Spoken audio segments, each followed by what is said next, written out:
días. Mi nombre es Pepe Barriga Belissa. Tengo 37 años. Soy de Togo y resido aquí en Bilbao desde 2011.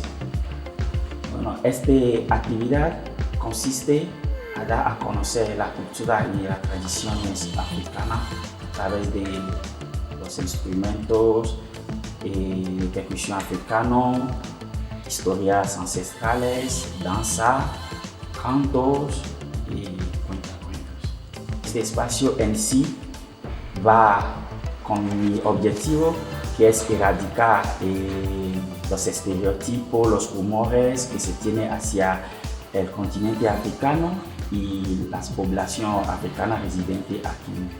Bueno, mi actividad va dirigida hacia las personas que quieren conocer la cultura y la tradición africana, y también personas que quieren descubrir sus talentos y su desarrollo personal, tanto físico, intelectual, social, terapéutico y espiritual.